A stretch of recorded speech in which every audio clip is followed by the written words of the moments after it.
Serving you on TV, online, and on the go. This is Valley News Live at 5. The issue of the Trump administration's refugee ban is now headed to the highest court in the land, with one ruling already made and another on the horizon. And as we approach the end of the federal fiscal year, things could get difficult for North Dakota's Lone Resettlement Agency.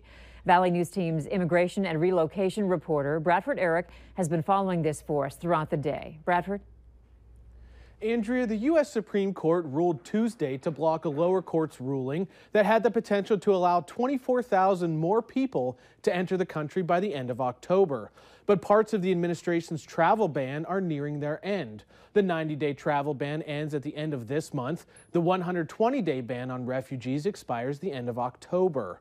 Lutheran Social Services of North Dakota is the lone refugee resettlement agency in the state.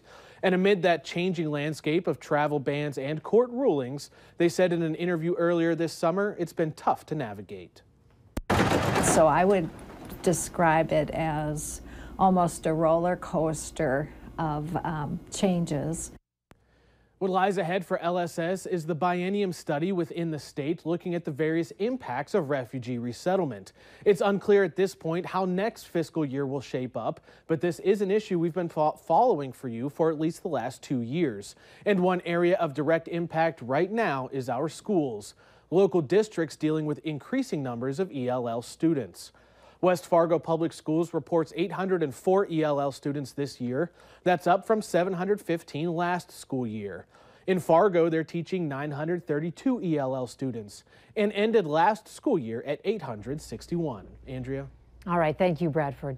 Oral arguments are scheduled for October 10th at the U.S. Supreme Court to discuss the legality of bans on refugees from 6 Muslim-majority countries. You may have noticed the skies are a little hazy today, but other than that, pretty uneventful. Hutch, more of the same this evening? Yes, temperatures are warm. Not as warm as anticipated in Fargo, but just go a few miles down to the south in the 90s. We're hit once again in Sisseton, 94 the high there so far today, 83 in Grand Forks. A lot of 70s across eastern North Dakota and some low 80s across Lakes Country as well, with that smoke in the skies limiting some of our daytime sunshine and therefore our heating. Look at the rain starting to develop in the rain-parched west. That's heading our way, but this evening looks pretty dry here in the FM area. It will be hazy with temperatures slowly falling through the 70s this evening. The wind pretty much inconsequential. I'll have details on some of that rain out west because it is much needed and it is heading our way. It begins tomorrow, the change that is. I'll have details on rain and much cooler air in our forecast in a moment. All right, thanks, Hutch. You bet. And remember to like Valley News Live on Facebook. You can follow the latest news, weather, and breaking news updates anytime on your feed. Just search Valley News Live, like our page, and you'll stay informed throughout the entire day. North Dakota U.S. Senator Heidi Heitkamp has officially announced she'll be running for re-election in 2018. Heitkamp, who is a Democrat, made the announcement on her brother Joel Heitkamp's radio program this morning on KFGO.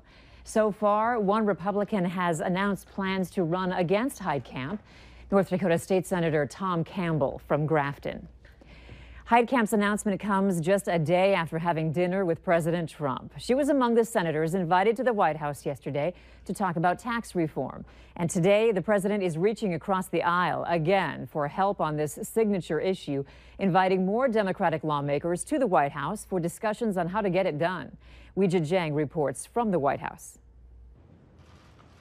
President Trump sat down with House Republicans and Democrats to talk tax reform. We want to have a great new tax cut and tax reform, simplification and massive cuts, and we want to get our country working again and competing again worldwide. He's making a pitch to both parties to get Congress to act on one of his top priorities. The president has not provided a specific plan for a tax overhaul. The rich will not be gaining at all with this plan. We're looking for the middle class, and we're looking for jobs. Republicans on Capitol Hill are working on the details and have promised a draft by the end of the month.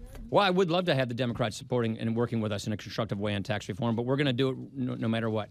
After Republicans failed to repeal and replace Obamacare, this White House sees wooing Democrats as one way to ensure tax reform has enough votes to pass. They won it in a bipartisan way. I thought it was very good for them to reach out to us. A group of senators, including West Virginia Democrat Joe Manchin, joined the president for dinner Tuesday night.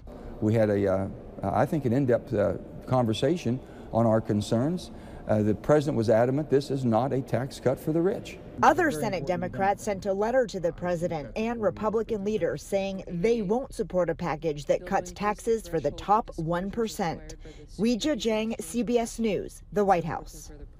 Democratic leaders Chuck Schumer and Nancy Pelosi returned to the White House tonight for dinner with the president. The White House says the president will be spending one day every week on the road this fall, trying to build momentum for tax reform. Do you recognize this woman? Fargo police say she is suspected of using a stolen credit card. Fargo police posted this afternoon on their Facebook page that they need your help identifying the woman. They say they want to talk with her because she's suspected of using a stolen credit card to buy some items. You can text Fargo Police at 701-730-8888 or call their tip line at 241-5777. You can remain anonymous. A North Dakota man is facing charges after sneaking into the Valley City High School and triggering a lockdown during a college career day. Police say 20-year-old Lucas Bergenheyer of Valley City was told by school staff that the career day was only for students and staff, but he was seen entering the school a short time later. That's when school staff and police put the school in lockdown until they found Bergenheyer. He's facing charges of criminal trespass and disorderly conduct. A 20-year-old man has been arrested after police say he walked into a gas station carrying a large stick and demanded cigarettes. Authorities say Lucas Kohlberg walked into the Simonson gas station on Main Avenue around 2 a.m. Monday, and Kohlberg and the clerk fought, and then Kohlberg ran off. The next day, as a police officer was patrolling in South Fargo, they noticed a passenger in a vehicle who looked like Kohlberg and arrested him. Kohlberg is facing a robbery charge. At least one person is dead after a shooting at a Washington State high school. The shooter opened fire at Freeman High School in Spokane County. At least 3 people were taken to an area hospital. NBC News has confirmed that 3 pediatric patients are in stable condition. The shooter has been arrested, and authorities are interviewing kids who were at the school during the shooting. The ATF and FBI are also helping with that investigation. A 6th patient from a Florida nursing home has died in the aftermath of Hurricane Irma. Police believe the deaths were heat-related, and now a 2nd nursing home has been evacuated as millions are left without power across the state. Those evacuations took place at an assisted living center in North Miami Beach, but nearby at a nursing home in Hollywood is where police are investigating the heat-related deaths. More than 100 elderly patients were evacuated after 3 patients were found dead. 5 others died at a hospital. Others are still being treated. Police are looking into whether the center had electricity or if they were using generators in the wake of Irma. Utility officials in Florida say they're making progress, but some customers will be in the dark for more than a week. A local power company is sending help down south to get electricity back on for victims of Hurricane Irma. Otter Tail Power sent about 20 employees to Florida early this morning to work for 2 weeks or longer to help the now 5.5 million customers without power in Florida, Georgia, Alabama, and the Carolinas. The man who heads up operations for the Salvation Army in Fargo is headed to Texas. Much of the nation's attention is focused on the hurricane damage in Florida, but Texas is still in recovery mode from Hurricane Harvey and will likely be for a long time. So Major Byron Medlock is taking off tomorrow for Texas to lend a hand. Medlock says he's going there to help with the emotional and spiritual needs of Hurricane Harvey's victims. Well, I've been on several hurricanes, and so I know basically what I'm going to see. Damage, destruction of property, personal things sitting out in the front yard, whole people with loss of hope and encouragement because they've lost everything. Medlock joins about a dozen other Salvation Army members from the area supporting the cleanup efforts in Texas. The Red Cross also has a number of volunteers helping with hurricane cleanup and recovery.